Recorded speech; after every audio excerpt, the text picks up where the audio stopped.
Most people consider healthcare as an expense. Wealthy people consider healthcare as their investment. Kamusta mga kaibigan at welcome sa ating channel na kung saan palaguin natin ang pisong pinaghirapan.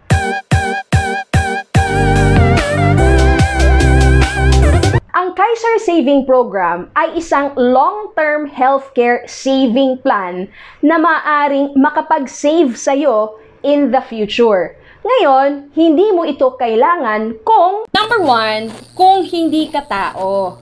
Ikaw ay isang immortal. Ibig sabihin, hindi ka makakasakit at talaga namang hindi mo kailanman problemahin na dadapuan ka ng sakit dahil nga immortal ka.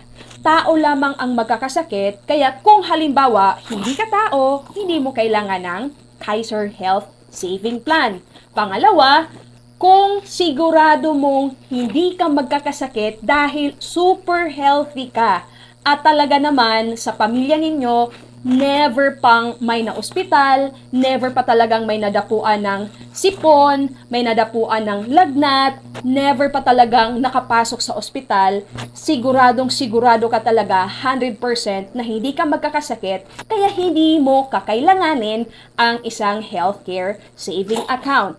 Pangatlo, kung kaya mong magtrabaho habang buhay. Yes, kasi maraming mga taong nagsasabi, hindi na ako kukuha ng healthcare. Kasi nga, covered naman ako ng aking kumpanya na pinagtatrabahuan. Ngayon, kung halimbawa, mabubuhay ka sa mundong ito hanggang 70 years old, 80 years old, or even 100 years old, at ikaw po ay i-cover at talaga namang hindi ka i-retire, hindi ka i-resign ng kumpanya mo, magtatrabaho ka pa rin sa kumpanyang yan hanggang 100 years old ka, then hindi mo kailangan naman nung healthcare saving account dahil nga meron kang company healthcare benefits.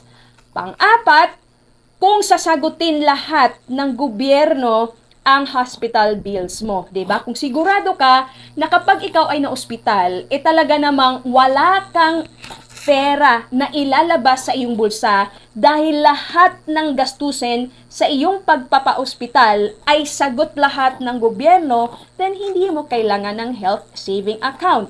Ano ba kasi itong Kaiser Health Saving Account? Actually, this is a 3-in-1 saving program na kung saan meron ka na ring investment, you have life insurance coverage, at meron kang healthcare. Of course, kailangan nating maintindihan how this Kaiser Health Builder works, di ba? Kung ikaw man, di ba, wala doon sa mga rason na hindi mo kailangan ito, then you need to understand na these are the benefits na maaari mong ma-maximize having this ultimate Kaiser Health Builder.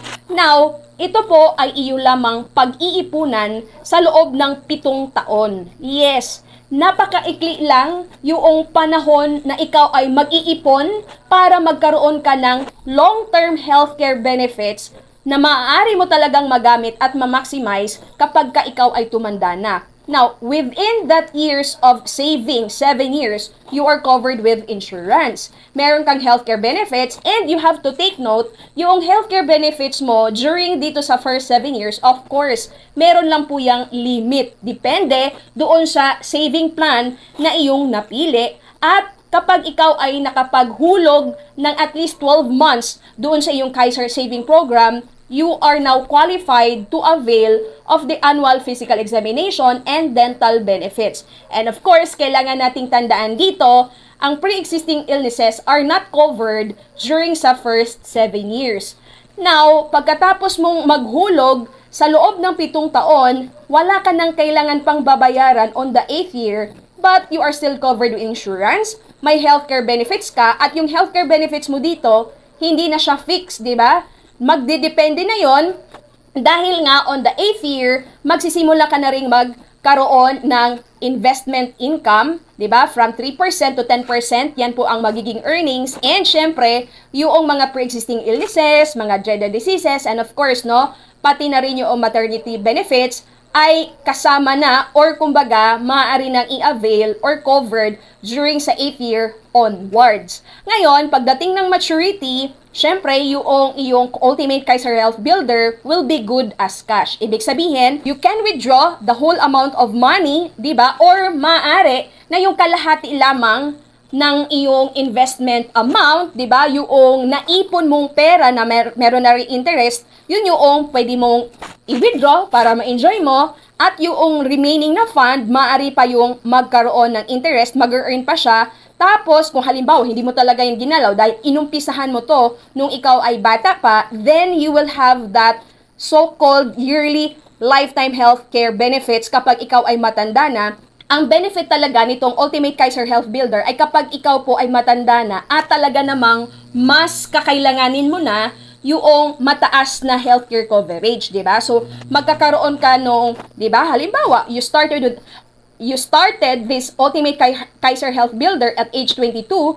So, syempre, nag-mature yan at age 42, di ba? Kasi nga, 7 years to save and then 13 years na waiting, nag-mature after 20 years. Now, kapag halimbawa, yung pera na ito, syempre, yung Kaiser Saving Plan niya, is K100, di ba? Yan yung pinili niya. So, ito yung monthly na kanyang iniipon.